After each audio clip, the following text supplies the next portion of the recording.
When you work with form inputs, it is essential that your model and the view are always in sync. Otherwise, the data might not be consistent. For example, consider a login form. This has a username and password. And the component class has the corresponding properties, username and password. Whenever a user updates these input controls, your model or properties should automatically receive those values.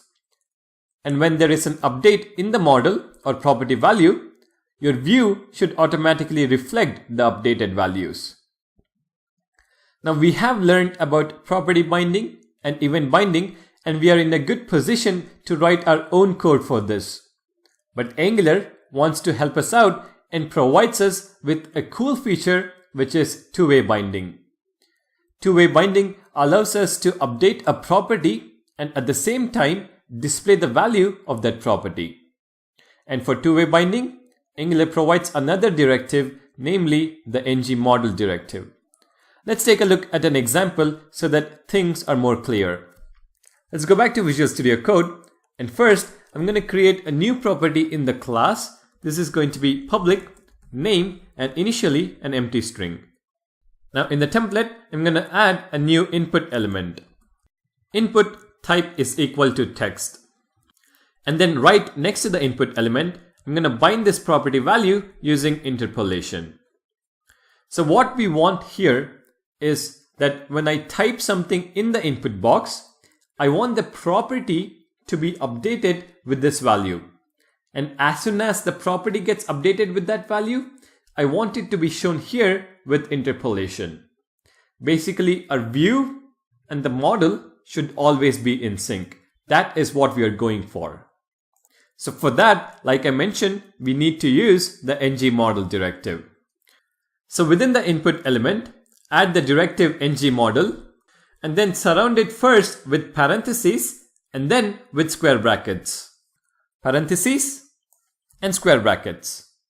Now if this is hard to remember, think of a banana in a box.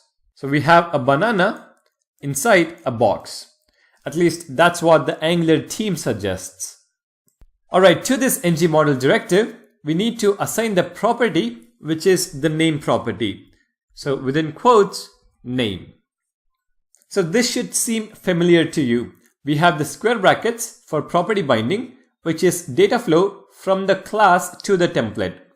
And we have parentheses for event binding, so the data flow from the template to the class. There is two-way data flow and hence two-way binding. Now if we save this and head over to the browser, you can see that there is a problem.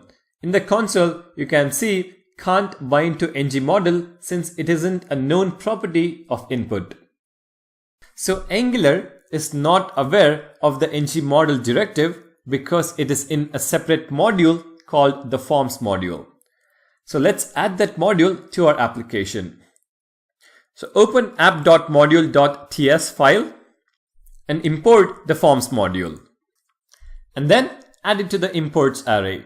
So next to browser module, add a comma and then forms module. So now if we save this and head over to the browser, we can see that we have the input box and it is empty. And if I start typing something, for example, code evolution, you can see that the same text being written out right next to it.